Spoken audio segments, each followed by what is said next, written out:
going on, everyone? It's the Fantasy Football Almanac here, back at it with another Fantasy Football video. Today we're going to be discussing top 30 wide receivers for the rest of the season, so you guys know who is valued where. We are going to be factoring injuries here, so JaMarr Chase might not be as high as you would expect, or might not be as low as you would expect. But anyways, before we get into it, if you guys could, please go down, give this video a like. I'm answering every single Fantasy Football related comment, so any start-sit questions, trade questions, anything, I would love to help you all out. And subscribe to the channel, turn the notification bell on so you do not miss another video. With that out of the way, let's hop right into it. Starting it off with our S tier of wide receivers, we got 6 guys here. 6 guys, I think most of them you would expect by now, but we got Cooper, Kupp, we got Stefon Diggs, we got Justin Jefferson, Tyreek Hill, Davante Adams, and DeAndre Hopkins. I think all 6 of these guys are just a tier above the rest. We'll start with my number 1 though, Cooper Kupp. And, well, yes, he isn't leading the league in points right now. He's actually 7 points behind Tyreek Hill in half PPR scoring. He is still one of the most dominant players in the entire NFL. He has yet to drop under 13 fantasy points in a game, boasting a little over 20 fantasy points per game, which is, I mean, just absolutely absurd, especially at the wide receiver position. He looks like he's going to repeat what he did last year yet again. And even if he doesn't have Matt Stafford, we've seen Cooper Kupp and the talent that he is. You don't have to worry about him getting targets, as he's had pretty much 10 in every game except for 1. Let's move on, though. You guys know about Cooper Kupp. Next, we got Stefon Diggs, and, well, yes, he might not be the target monster that Cooper Kupp is. He still has Josh Allen throwing to him. And, well, you do have to be a tiny bit worried about Josh Allen's arm. Sean McDermott did come out and say that his injury is day-to-day, and if that's the case, I'm not too worried. Yes, it might be a little bit concerning. He might miss a game or two. But at the end of the day, if you have Stefon Diggs for your championship week, you're going to be happy, man.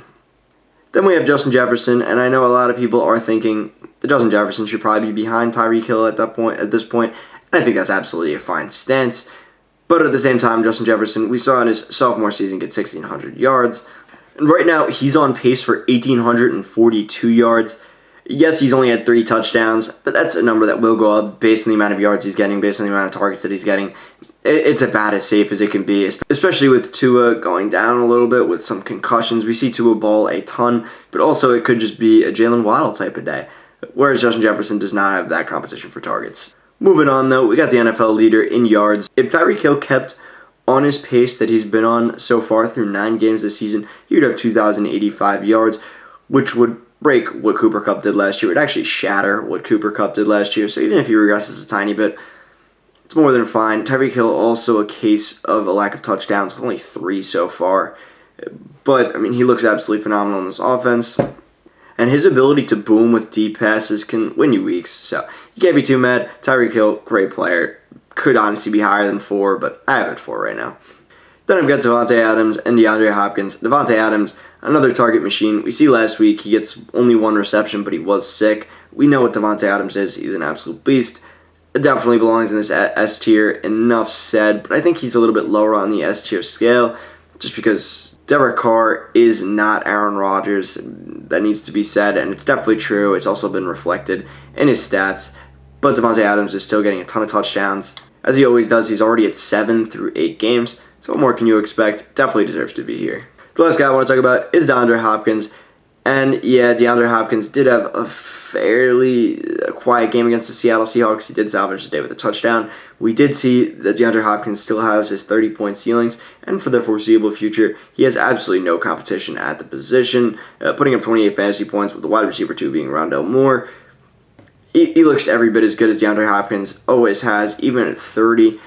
I would be worried a little bit about a fall off next year, but this season, it does not look like it's coming. Next tier, guys, we got is the A tier. These are lower end wide receiver 1s, but still you can be confident starting them as wide receiver 1s. We're starting off with Jaylen Waddle. And, well, Jaylen Waddle has had to deal with some poor quarterback play, like Tyreek Hill, when Skylar Thompson and Teddy Bridgewater did step in. I mean, Jaylen Waddle's the wide receiver 4 right now in standard scoring. He has 70 total targets, 6 total touchdowns, 800 yards. He's on pace for a little under 1,700 yards throughout the season, and again, that was with poor quarterback play for some of the games. He looks phenomenal out there, and the thing is, he doesn't need to worry about getting wide receiver 1 coverage because of Tyreek Hill. So that's opened up a ton of lanes for him to be a deep threat, to advance his yards per catch to way beyond what it was in his rookie season.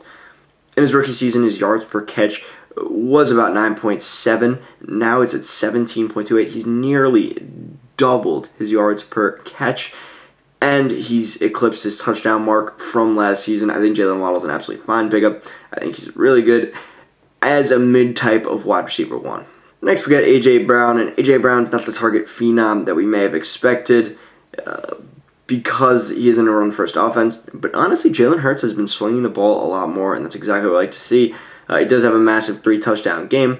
It gives him a 37-point showing and propels him to wide receiver 7 in PPR scoring. A.J. Brown looks ridiculously good, and the thing is, he has DeVonta Smith to draw coverage away, he has Dallas Goedert to draw coverage away, and Jalen Hurts looks like a really, really good quarterback. Also, finally on pace to have a fully healthy season. I'm going to knock on some wood here. I have some wood right here. I hope it works out for him, even though I am a Giants fan. I do really like A.J. Brown.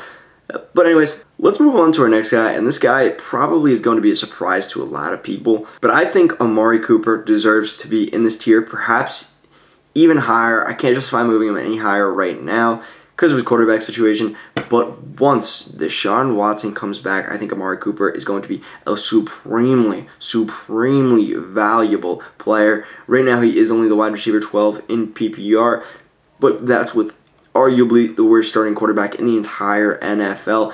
Throwing him the ball, well, I wouldn't say he's the worst. He's certainly up there. And we've seen consistently great seasons, or consistently very good seasons from Amari Cooper in years past, finishing as a wide receiver 15, 10, 13, and now he's going to have easily the best quarterback of his career in Deshaun Watson, and that stretch is going to be during playoffs for you. So if you need those boom games from Amari Cooper, they will be coming during playoffs. Next, we got T. Higgins here, and I think T. Higgins probably is propelled up a tiny bit due to the fact that JaMarr Chase is going to be out for the foreseeable future. But I think he absolutely deserves to be here. He's one of the most talented third-year players in the entire NFL. And while he has gotten a little unlucky in the touchdown department like he has in years past, we should see that positively regress. I don't imagine Joe Mixon taking 5 touchdowns every single game. I think T. Higgins does deserve to be here. He is the wide receiver 17 in PPR scoring, and he only has room to progress now that JaMarr Chase is out. Even once JaMarr Chase is back, though, we do see T. Higgins get utilized pretty heavily, and it almost is better for him to have boom weeks with JaMarr Chase in. But either way, I think with JaMarr Chase in, with JaMarr Chase out, he deserves to be in this range. Next, I got Ceedee Lamb, and Ceedee Lamb just been very consistent with his targets. There isn't much to complain about, isn't much to say. Yes, he hasn't had the boom potential that you were drafting him for in that same type of range as Tyreek Hill, like you would probably expect, but he's still playing fine, still getting about 8, 10, 9 targets a game, and now he has Dak Prescott back, so he should be able to work with him pretty heavily. I like CD. I think he's fine in this range here. I don't think he can go much lower. I don't think he can go much higher. He sits very comfortably here. Now, the last player I want to talk about in this range is a guy that I saw got a lot of hate going into the season. I was a little bit worried about him as well. There were certainly red flags, but he has lived up to those red flags and more. Deebo Samuel, I think, is a guy that should still deserve to be in this range because of the season he had last season.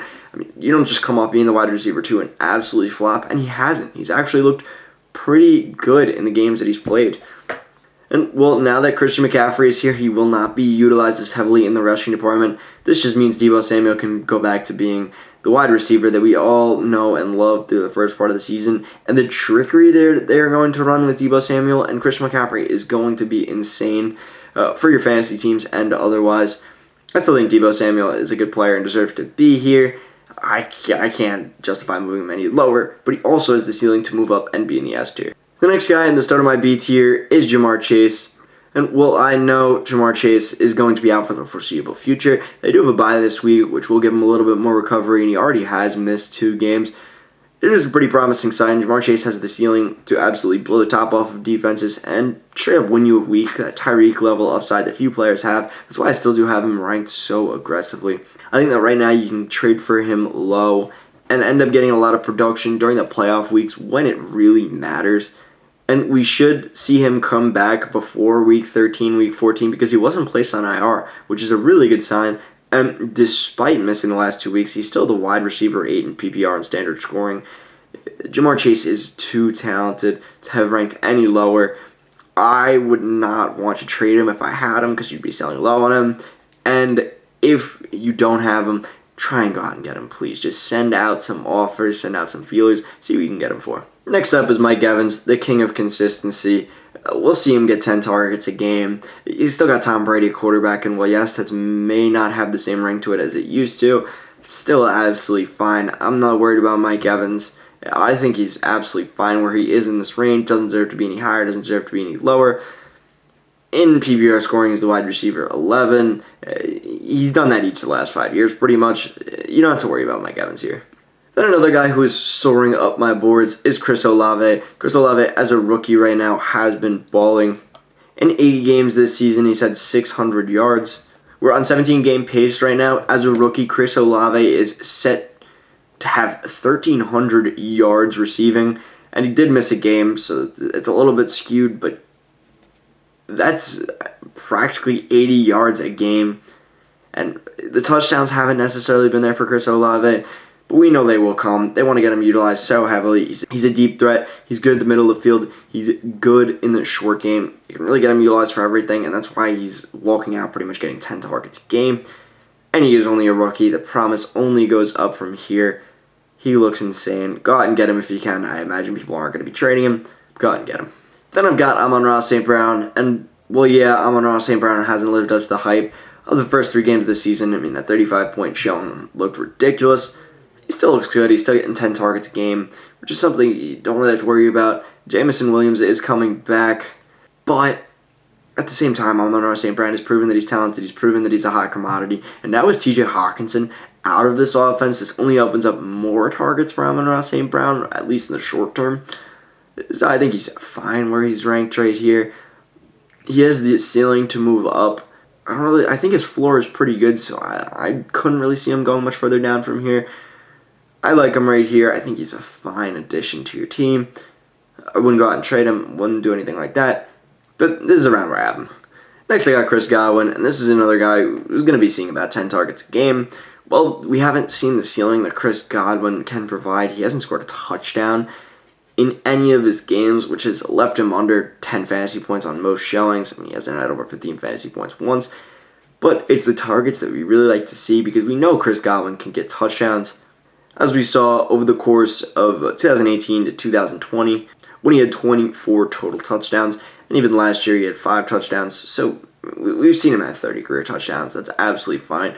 We can trust Chris Godwin to come back and hopefully get some touchdowns. And this also leads to positive regression in the championship weeks where he might get 2 touchdowns in a game, 3 touchdowns in a game, which is exactly what you'd like to see.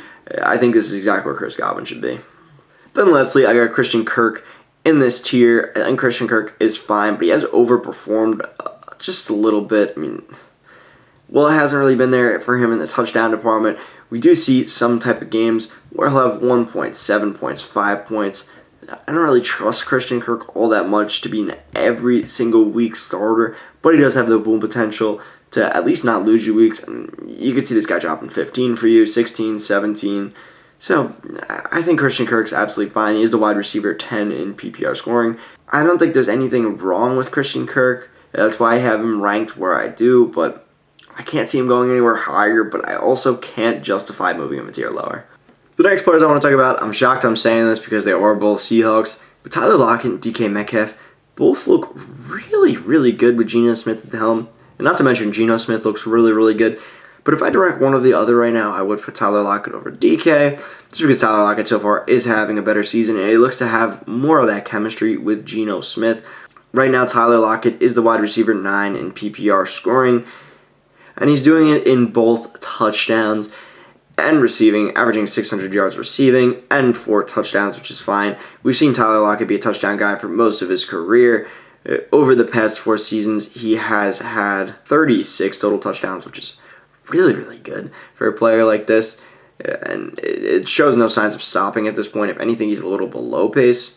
But then we also have DK Metcalf, a guy who also has 4 touchdowns and has seen the same amount of targets as Tyler Lockett. The thing is, Tyler Lockett's just looked better when getting those targets. Perhaps it's because DK Metcalf is getting cornerback 1 pressure, whereas Tyler Lockett is getting that cornerback 2.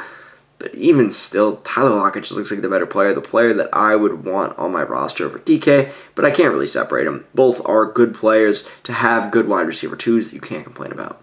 Next, I got Allen Lazard, and while Allen Lazard's been a little disappointing so far to start the season, he has been getting a fair amount of volume. 51 targets in 7 games, that's about 8 targets a game, which is fine. And he is getting touchdowns because Aaron Rodgers loves throwing the ball to these big body, 6'5" type of wide receivers. He's been consistent, but just consistently decent, and he has missed 2 games. But now, with Romeo Doubs missing time, I think Allen Lazard is going to be force-fed the ball simply because he has to. There's really no other options. I mean, the wide receiver 2 in this offense now is either Sammy Watkins or Christian Watson. Either way, Allen Lazard is going to be getting the ball a ton. He does have room to move up here, but he doesn't have that, I would say, S-A tier upside simply because of his talent level. The last guy I got in this tier is DJ Moore, and while it's always a rocky road for DJ Moore, sometimes having 150 yards, sometimes having 7, I think DJ Moore does have the boom potential to win you your weeks, and that's why I have him here over some of these more injured players like a Hollywood Brown, like a Mike Williams. Although you can't trust him, he can win you a week with a lot of buys going on right now, and he might lose you a week. That's the risk you got to take with DJ Moore. Moving on, I got the 2 IR boys. I got Marquise Brown and I got Mike Williams. I'm moving them a tier below just because they are going through injuries. But we should see them return within the next 3 or 4 weeks. And both of these guys are kind of wide receiver 1A, 1B types in their offense. I mean, now we see how good DeAndre Hopkins is. Marquise Brown's probably going to be the wide receiver 1B, maybe the wide receiver 2. Marquise Hollywood Brown, during the first 6 weeks of the season when he was healthy, he was the wide receiver 5. So, well, yes, DeAndre Hopkins is going to be back, which could be bad for Marquise. I think at the same time, Hollywood Brown could seek to benefit from it because he's a deep ball speedster type of player that wasn't being able to be used in that role simply because he couldn't. There was no other wide receivers that could help him space the floor. Now you have DeAndre Hopkins that forces Hollywood to get single coverage. I think he's going to be super, super valuable, especially on his boom weeks. I think his floor might be a little bit lower, but his ceiling is higher. Mike Williams also out for a while, but we have seen pretty much the same thing with him getting a lot of targets. Keenan Allen has been out for a lot of the season, and he's not expected to play this week either. While Justin Herbert has not looked as good, I think Mike Williams is still an absolutely fine player. Now I got 2 boom players in a row. I got Gabe Davis and I got DeVonta Smith. These are players that are either dropping 20 points or like 3. There's really no in between with them, so it's a little bit of a headache. You don't know when to start them. Very, very similar to a guy like D.J Moore. The problem with these 2 wide receivers over a guy like D.J Moore is the fact that they are wide receiver 2s in their offense with a lot of other weapons. I mean, we know the Bills have great weapons. We know that the Eagles have so many great weapons. Gabe Davis has not lived up to the hype so far this season. He hasn't even really gotten that many touchdowns aside from an explosion game. And while yes, he is getting a decent amount of targets, it's nothing to write home about. I mean, he's averaging about 5 targets a game. And with the news that Josh Allen could be out a decent amount of time, it does worry me a bit more. Could have Gabe Davis higher than this, especially if he starts to perform well, but right now it just hasn't looked great. And the last player I got in this tier is the king of consistency, Jakobi Meyers. And you can rely on this guy to get targets most weeks. Well, there was 2 weeks he wasn't really getting a great amount of targets. That was also when Zappy was quarterback. Now that Mac Jones is quarterback, Mac Jones has proven that he loves Jakobi Meyers. And Jakobi Meyers has passed his touchdown total from last season, only 7 games in it. His career touchdown total, he has 3 touchdowns this season with 5 total. I think Jakobi Meyers is a target freak, and even missing 2 games, he still has 50 targets in 7 games. So you can't be too mad about something like that, about where you are getting him. I mean, he's basically free. I think he's going to be one of those permanently undervalued guys in the NFL. The next guy I want to talk about is Michael Pittman, and this is the start of my last tier. Michael Pittman, I was concerned with going into the season. Now I am way more concerned. I think a lot of this tier, for the most part, this tier is just going to be players that just did not live up to expectations. Michael Pittman is one of them. In his last 3 games, under 10 points every single game. I'm scared for Michael Pittman. I would sell him if you can, if somebody's still bought in, because he is the wide receiver 18 in PPR scoring, wide receiver 34 in standard. If he has a touchdown game, go out and sell him. Then we have Diontae Johnson, a guy who has not had a single touchdown this entire season. We saw him the last 2 seasons get 8 touchdowns and 7 touchdowns, so we do know this is a little bit of unluckiness, but it also could be the quarterback change. He is still getting targeted about 8 or 9 times a game, but it's not the same as the Diontae Johnson we saw last season. He still looks good, but if you're not getting touchdowns, you're not going to be a fantasy viable wide receiver without ridiculous yardage, and Diontae Johnson is not getting ridiculous yardage. Then I have Brandon Aiyuk, and Aiyuk has looked really good in the past 3 weeks, and I know it has been a little bit painful because Deebo Samuel has taken a lot of his work. I mean, Brandon Aiyuk at this point is startable. Deebo Samuel will be coming back rather soon, which will put a worse spin on Brandon Aiyuk, but I still think Brandon Ayuk's a fine player. Having 24, 11, and 17 in his last 3 weeks is good, and he deserves to be ranked here. He could even be ranked higher. He does have room to move up, but at the same time, his absolute dud last season does leave some sour taste in people's mouths, including mine, and I think this is about where he deserves to be ranked at this point. Could go up, though. Next, I got Jerry Jeudy, and I think Jerry Jeudy's pretty much here for name value. He's played 8 games, had basically 50, 55 yards a game, and 3 touchdowns. Nothing crazy.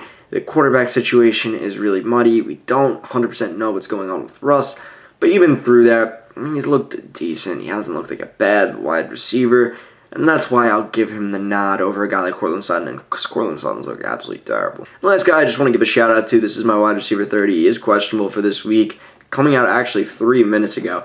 But Rondale Moore, I think Rondale Moore is a guy that, in Hollywood's absence, will be at least a good fill-in wide receiver because he does have a nice floor, getting, when playing that main type of role, about 8 targets a game, which is all you can ask for from a guy that's going to be filling in for you for the next 3 or 4 weeks. But anyways, guys, that is going to be it for the video. I hope you guys did enjoy. If you did, don't forget to go down and give this video a like. I'm answering every single comment yet again, so if you guys have any questions, please feel free to go down below and subscribe to the channel, turn that notification bell on so you do not miss another video. But with that, guys, as always, I hope you guys have a good day, a good night, and a good life.